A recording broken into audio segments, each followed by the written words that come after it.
Does the idea of shadow work scare you? Join us for the third episode in our Changemaker series as Abigail Gazda shares how to do shadow work in a safe way that helps you heal and become your fully empowered self. As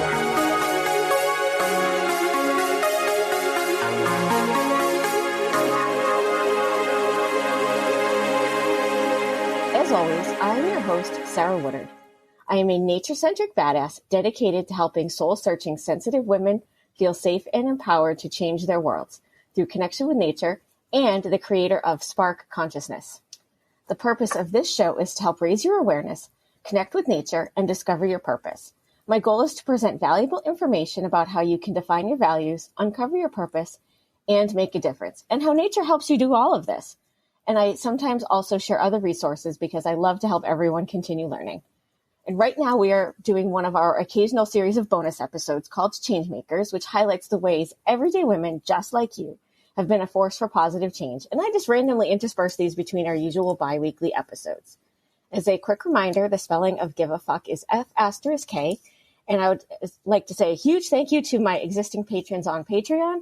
And also a humongous thank you to my friend Chris, who, since I am living in a hotel and I did not have a way to light Hanukkah candles this year because they're all in storage, even my electronic menorah is in storage. He got me one, and so I can do candles. Yay! And so that is kind of also my quick life update. If you've been following my journey, you know that we are still looking for the right house. We're in the right location, and I could actually see them in person as opposed to the previous times I've moved and have just plunked myself down someplace I've never seen before. And that's gone okay, but it's nice to actually see them in person. Haven't found the right place yet. We're working on it. I will keep you posted. But for today's episode, I am super excited to introduce you to Abigail. And as always, when we have a guest, they have an opportunity to ask me a question.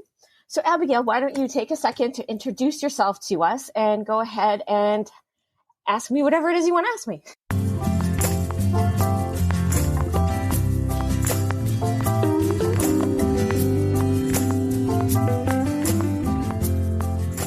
Love it. I love it. Thank you so much for having me. I'm excited to be here. I'm excited because I don't know if your guests are familiar, but we sort of did a podcast swap. So I got the chance to interview you, and I thought that that was so special and fun. And so I want to say thank you for being on my show. I am Abigail Gazda. I'm the CEO of Hearts Unleashed, host of the Hearts Unleashed podcast. I'm also an author of 3 books, which also have audiobooks. And I run a transformation company. So I'm a clarity coach. I help people get clear about who they are, what they want, where they're going, and how to remove what's in the way, because most of us know what we want, but most of us are left scratching our head about why we don't have it, like why we can't seem to reach it or get there. And I really help people create a lot of traction in their lives. And I totally love that. So that's what I've been doing for a lot of years. And it's a constant growth. So I'm excited to talk to you about that. And that's something that's where my question comes from. We are kindred spirits. We're both full-time travelers, pretty much. And so I would love for you to share with me, with us, how would you describe the emotional journey of being what I call a nomad, or what I would deem a nomad? What's the emotional journey of being a nomad like? Well, it's so interesting because I literally never expected to be a nomad. If somebody had said to me 3 years ago when I started all of this, you're going to be really nomadic for 3 or 4 years, I would have probably 3 years. I would have been like, what are you smoking? Because that's never going to happen. The house that I have right now, that is where I'm going to die. And I wouldn't mean that in a bad way, but that was my forever home. And I'm like, I would have thought that you were just on something really that you shouldn't be on. But then, you get those signs from the universe. And like we talked about when I was on your show, the universe kind of beats you over the head until you listen. And off I went on this, it kind of was a 3-year journey, moving several states, first from New Hampshire to Vermont, and then from Vermont to Colorado. And I had never been west of New York, really. So this was a huge thing, with 3 cats towing my car, the whole thing. And it was at the time, it was just a big adventure. And I mean, it was a little bit scary, but mostly it was just an adventure and it was fun. And I was also so happy to be getting out of Vermont. I mean, no offense to people who live there and love it there, but it was not for me. It was not energetically a good fit for me, spiritually not a good fit for me. So I was very happy to just be getting out of there. And then Colorado was very different, like in good ways and bad ways. It was very different, but it opened me up to seeing things differently. It kind of was like the mountains out there are vast and enormous. They are not like anything we have in New England. They're vast and enormous. And they taught me to be as expansive and to think as big, and to also be okay with the fact that getting there is really slow because mountains they don't move fast. And if at all, right? And so it was like, okay. But then it started to be like, okay, it's time to move again. And at first I was so opposed to the idea. Not quite as opposed as I had been to leaving New Hampshire in the first place, but very opposed, mainly because I was like, I do not want to do this drive across the country again. I don't want to, oh my God, that was like a great experience. I'm glad I did it, but I don't want to do that again. But I kept getting those little knocks, and I'm like, all right, I get it. I'm going to listen before I'm down on the ground crying because I'm not listening. And it was crazy because I initially thought I was supposed to go to like upstate New York, and I was all set to buy a house there that I had never seen. I had never been to that part of the state, but this kind of had been the pattern for the past couple of moves. So I was just going with it. And I was literally like the day before I was supposed to leave Colorado to drive to that house, I was like, I do not want to move to New York. I don't know why, but it's wrong. I just know it's wrong. I was supposed to sign papers on that house like very quickly. And I was like, I can't do it. And I called it off.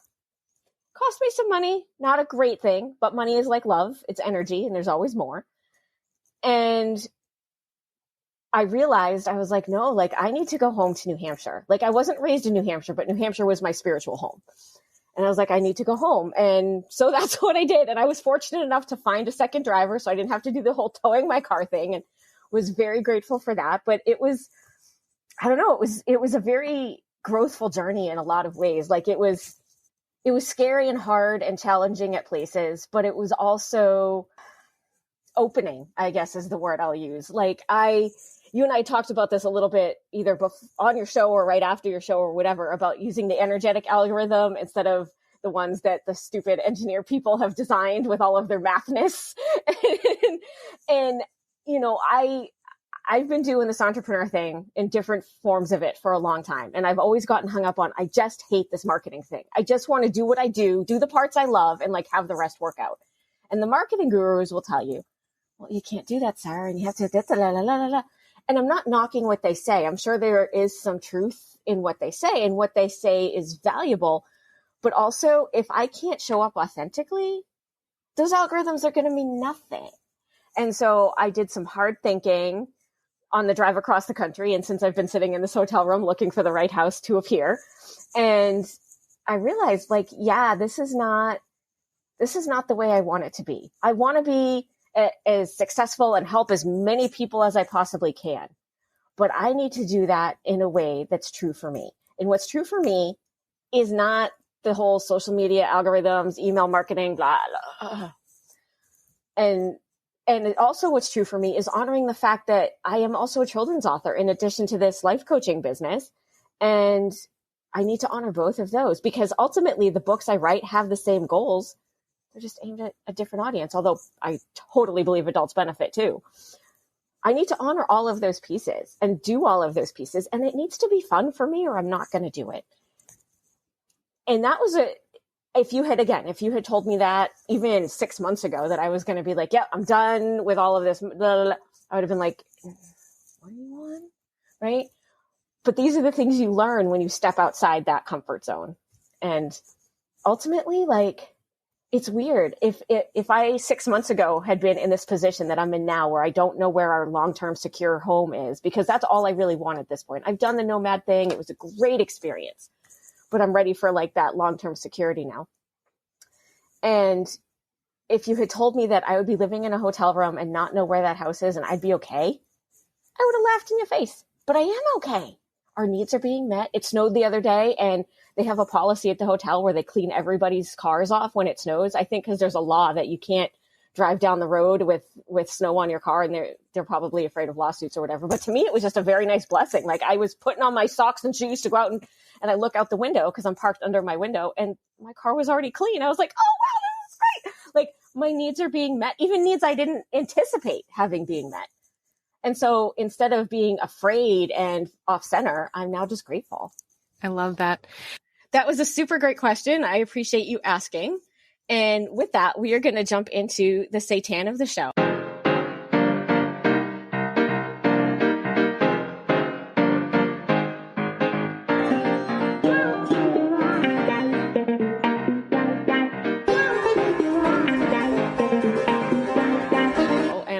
I'm going to toss this to you. Tell us about, for people who are not familiar, tell us even what shadow work is. Yeah. And let's start there. I would love to. So let's start with shadow work as a concept that's becoming more mainstream. It's becoming a new sexy term. And I think that can confuse and dilute it. So like, I just want to start there because I'm sure people have heard it. And then it's this big shadowy mystery. Like, well, what the hell are we talking about? And I would like to try to simplify it as much as possible, meaning we are these total people. And if we can simplify it to yin and yang, right? Yin and yang represents masculine and feminine, but let's use it as shadow and light. So there's this light side of us, the parts of us that exist in the light, meaning exist in our foreconsciousness. Like, we are pretty aware of ourselves. We understand maybe like our identities, some of our behaviors, anything that lives in the light. And then our shadow selves is anything that exists outside of our consciousness or in our subconscious. Therefore, and I want to use the shadow and light aspect because the misconception is that everything that exists in the shadow is bad, wrong, weird, even perverted or demented, right? Like, we think like shadow is like, ooh, like we don't know what's there. But shadow is, I love to bring in our relationship with the unknown as well. So many people are petrified of the unknown. Well, if you were to walk into a dark room and flip on the light switch, it could be a surprise party for you. Like, the dark, the unknown, like, you don't know what lives there. You just don't know. So it's more about understanding your relationship with what you don't know, or your relationship with the uncertain or darkness that there is to be worked out. Because when the task of shadow work would be to look in the shadow, see what's there, recognize what's there, meet the needs of those parts of yourself. And meeting those needs and accepting those parts of yourself would be what a lot of people have heard of integration. And so we're pulling, I want to be really careful about the way I say this. We're pulling those parts of us into the light, meaning into our visibility, into our consciousness, but that doesn't actually mean they are light beings. And what I mean by that is, I'm going to use my competitor, for example, right?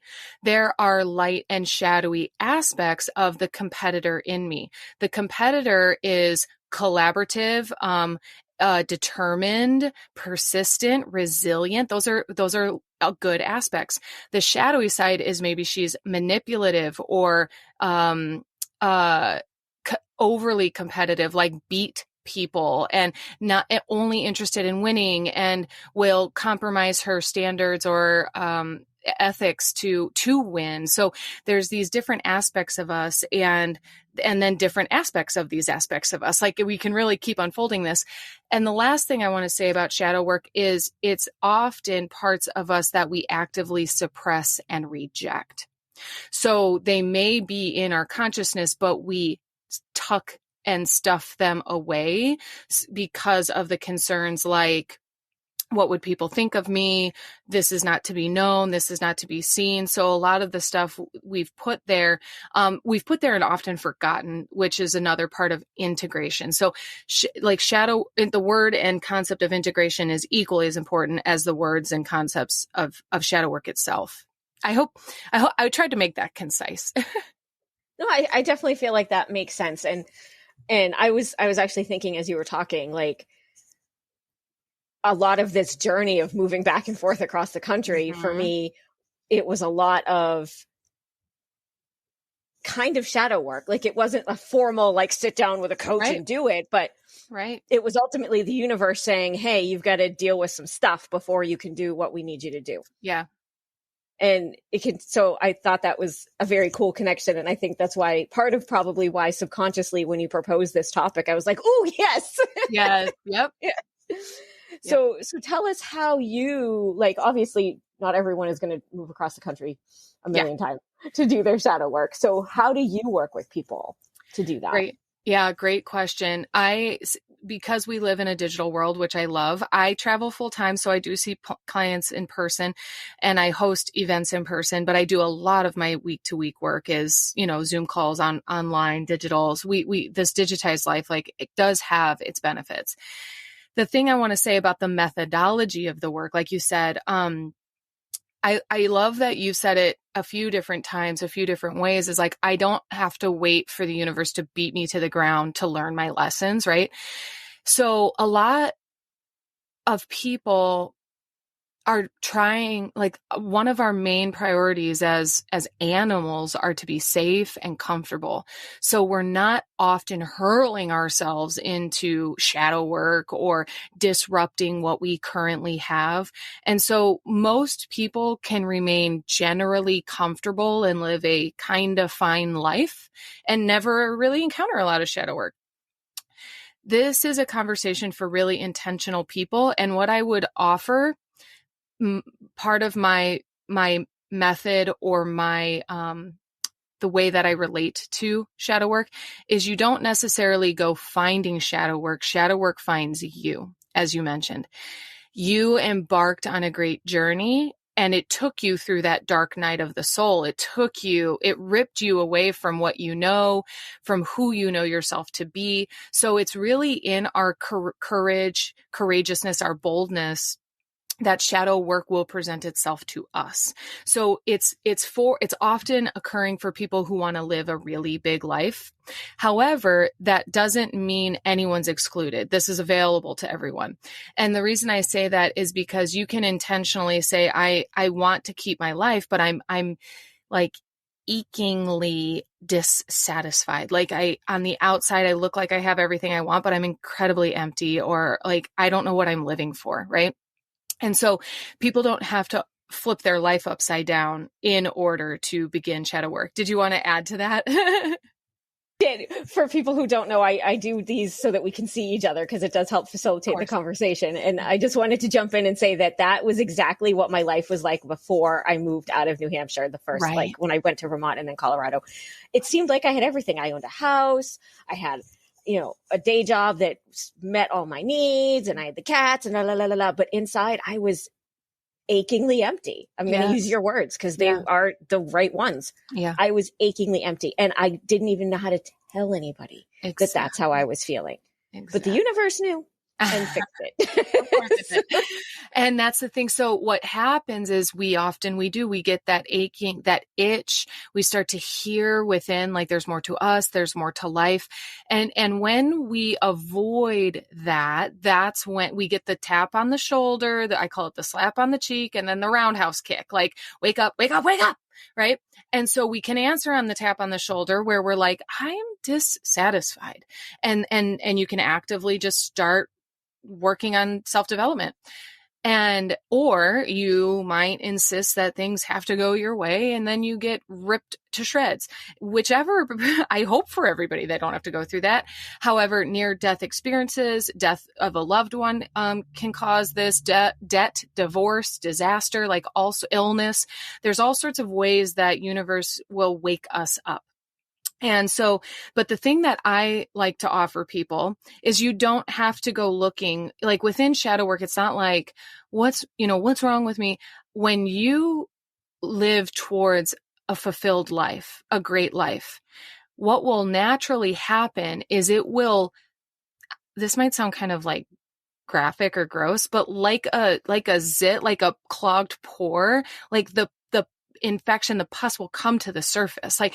So when you're like, I'm going to make $100,000 this year, and you work towards that, and you do what would be aligned to make $100,000, whether in a business or get a promotion or whatever, what's going to surface is every part of you that disagrees that you are a person who could be making $100,000.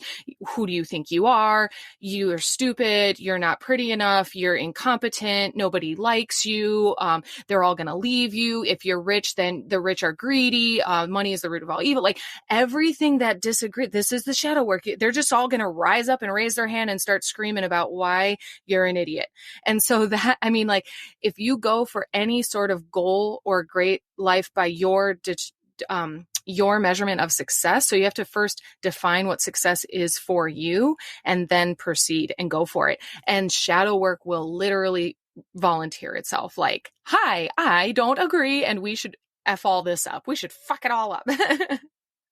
It's so true. It's almost like get out of your own way, yes. right? Like, and I felt for a long time like I was in my own way. Yeah. And I think we've all been there, right? And even with this whole, like making this decision to change how I show up and how I promote the work that I do, I had to really sit with it and go, is this a shadow piece of me just saying, you're not worth it, and that's why you hate this marketing thing? Or is it literally just not aligned? Yeah. And it literally is just not aligned. It's just not me. Yep. It's just not me. And it's okay that it's not me, but I had to make sure that it wasn't just a shadow piece saying, yeah, but actually you're not good enough. It's not that. Yeah. But you have to check. Yeah. Yeah. And there's another layer to this, which is once those parts present themselves, because that's the beginning of the work, right? Is awareness. Now you have a responsibility for healing. You know, these are insecurities, these are fears, these are belief systems. There's a lot of conditioning involved. And so it may be inner children. The parts of us that have these issues are unresolved, and they're also survival mechanisms. So if we observed dad always yelling at or maybe being physically or verbally aggressive towards mom, right? When we meet, we might have an issue with men in life. We might have an issue with authority, right? And so this inner child observed something and then concluded like men are not safe or whatever we've concluded. And so this part of us is doing its best to actually protect us. So it says men are bad, men are mean, men are scary, men are unreliable, men are untrustworthy, run far and fast, right? However, as a grown person, you want to have a healthy, thriving relationship, and you can't get past this child's belief of what they observe. They have very limited perspective of what a healthy relationship looks like. So we have to spend time with the part of us. So I want to add to that protection level is the inner child is like screaming to protect ourselves when we're disagreeing and say we want to lean into relationship and become closer, maybe move in, get married, make commitments, have children. And the inner child is freaking the fuck out like the whole time, right? And so we have to actually sit with that part of us and hear out the needs, like listen. And we don't actually even have to like change its belief. We just have to take the power back. We have to take ownership back and embrace that part of us. I see why you're scared. I understand. Not all men are that way. We get in it. And that sucked that's what you went through and observed. Like we don't have to fix it. We can't change the past, right? So we talk to that part of ourselves and we let them feel seen and we let them feel heard. Because when the part of us that is that is protecting us feels seen and heard, like it's contributing, it doesn't have to manifest problems in our life anymore. It doesn't have to run our life and our decisions anymore. So now we've embraced it as opposed to reject it. Because think of a little child screaming for attention and all we're doing is ignoring it. It's going to scream louder and throw a temper tantrum and break stuff. And so now that we've embraced that part, thank you for the protection. Thank you for telling me that. I understand that that's really scary for us. And we're going to practice healthy relationship, right? Like, so we're literally not coaxing, like it feels like coaxing as I talk about it, but we're like loving on that part of ourselves. And it's not all inner children. Like, let's say, like I said, the competitor, right? I have a competitor who's every age. I started playing basketball in the first grade through, college. And so I can name the competitor at every age of my life. And so that's a whole identity. And she's like, we have to win. That's the only way that she's very determined, but she can also bulldoze, right? And so I have to say like, hey, great job. Love the enthusiasm. And we're not going to do that. It's going to go a different way now, so really nurturing. And this is how we become whole. Because the last thing I want to say about that is you can only go as far as the one you left behind. So whichever part of yourself you're ignoring, you might not even be present. That's what shadow is like they're not all in your consciousness. So we have to continue to meet them. But whoever's left behind, rejected, isolated, hiding out, we have to go look for them, pull them in, bring them in, and put them on the bandwagon and keep going. I love how you just described that. And that is basically exactly what interfamily systems therapy is. And I talk about that a lot on my show. So I want people to be aware that what she just said is exactly that.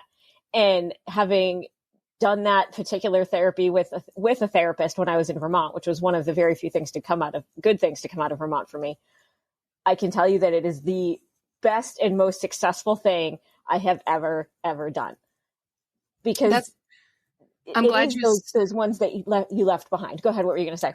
No, I'm just glad interfamily systems, people call it parts work, people call it shadow work, people call it inner child work. Like it's all something. And so like, you'll start to notice as you dive in that, oh, there's like a theme here, or, this is a different, same practice in general, different modalities, but the different modalities offer might expand your practice. One might go into a different direction or a deeper level or a different aspect. So I think that that's so, so powerful. I totally agree. And I was very fortunate in that my therapist also had training in shamanism. So did I. So we were able to meet there and go, okay, you're going to actually do a shamanic journey to your parts rather than, right? So love that. Yep. The great thing is it's accessible regardless. And whatever you want to call it, just find someone who can meet you where you're at and help you get there. So talk to me, Abigail, about like, I think you sort of did it, but like get a little more specific with me about like, how do you, when somebody like contacts you and says, all right, Abigail, I'm struggling with XYZ, whatever shadow is showing up for them in that particular part of the journey in their life. Yes. What's your next step? I love that. So, I love that you asked that question because sometimes people will, when I get it often from like family and friends specifically, when they don't understand what I do, they're like, well, what are you a personal trainer? And I'm like, no, I'm not a fitness coach. I do have my degree in education and physical fitness. So a lot of people do confuse that. Anyways, people really want to know, what do you help people with? And the answer is like, whatever you need, and I say that because I love to work with people on their businesses. Like I work with a lot of entrepreneurs because I'm an entrepreneur. So I attract that. However, I work with mothers quite a bit. I work with, so people might want to have a breakthrough in relationship, a breakthrough in finances, a breakthrough in business, a breakthrough in fitness. I don't often do a lot of fitness because most people want to work with a trainer for that, but it's a wide variety. And the funny part about it is, so how I work with somebody is I ask them, what do you want? What do you want? Because two things. One, I will be able to identify very quickly if I'm the right fit for them, if I'm the coach to offer what they need, or if I can make a great referral. So I love to know what people want. And then I love to ask what's in the way, because what they think is in the way, because we will start there. And often, if people don't know this, I think it's so valuable to say, what's manifesting in your adulthood is a manifestation of your childhood. So the beliefs that were instilled so early on are simply just now manifesting. So I want to start a business. What's in the way? I don't have the time or the finances. Okay, let's look at that. What is it? What about your finances aren't going the way they need to be or whatever? And so we just keep digging and digging and digging and digging. One client called me an archaeologist, an emotional archaeologist, and I had a lot of fun with that. But so it's very much, it starts as a healing journey. So I want to explain two segments of coaching that I do. One is called restorative coaching, meaning getting people clear about what holds them back, getting them back into their energy, maybe not even back into their energy, but into their energy for the first time even. And so restorative coaching is about restoring the soul, restoring the core of a person to its most powerful state. Then there's transformative coaching, which with transformative coaching, it's I know who I am, I know what I want, and I know I'm capable of going for it. How do I go for it? That's where the how comes in. That's where some of the more, I love the combination of strategy and soul. I'm not all for the 1, 2, 3 steps of business, because those cookie cutter, one size fits all formats are not functional, simply because it doesn't address every nuanced part of a person of why that program didn't work for them.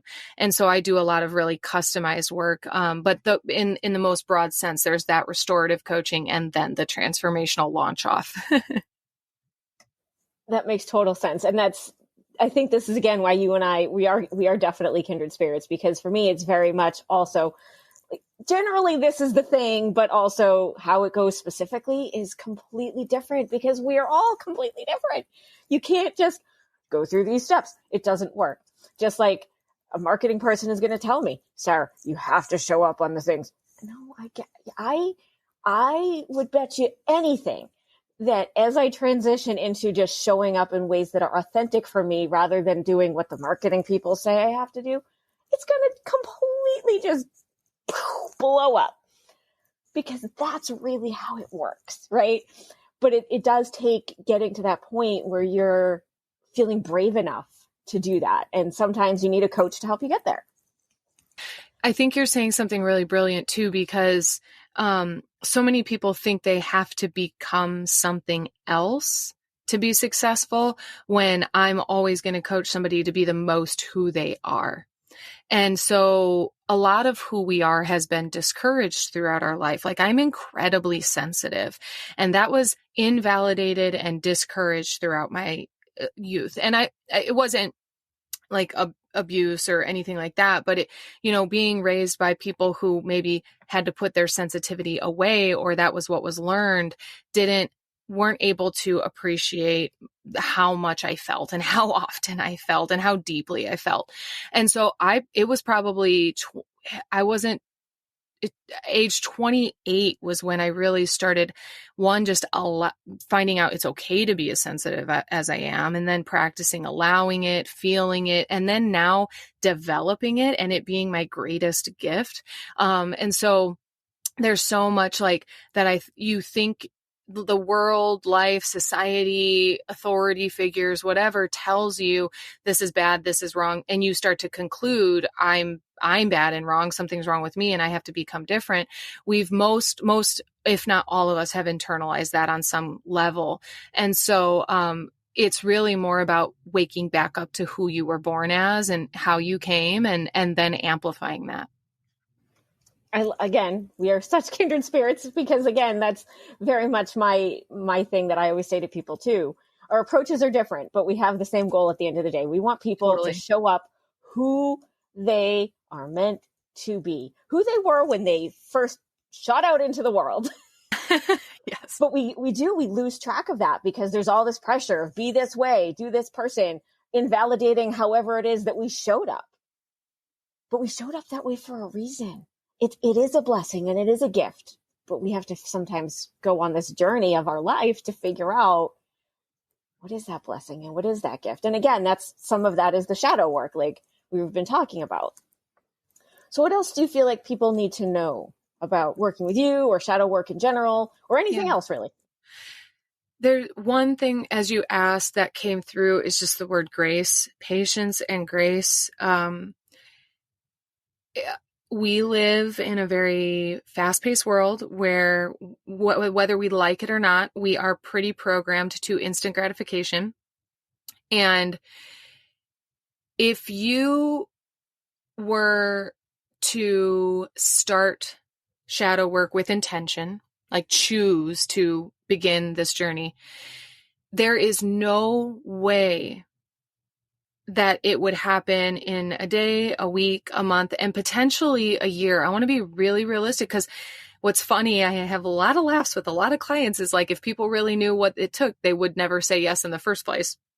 Because it's grief, it's awareness, it rips the veil, it tears down the facade. And so I want to say patience and grace, because no matter how determined or committed you are to the process and to the work, it must come in layers. I love what Abraham Hicks say about, you would never eat all the food you'll ever eat in your life. You'd never eat it all in one day. You wouldn't want to. That would be irrational, right? And so with shadow work, you could never consume all of this work in one day, 1 week, and just wake up fixed. In fact, that's one more thing I'd like to say to our listeners, is the illusion of the healed place, arriving to some ever enlightened Zen state and never being triggered or upset again, is a complete illusion. And so I want to offer that to people, because even someone who's been doing the work 5, 7, 10, 20, 35 years, we're still humans. We still have the human condition of being reactive. We're animalistic, we're instinctual, we're primal. So there's all these aspects of us that are very 3D, very earthbound.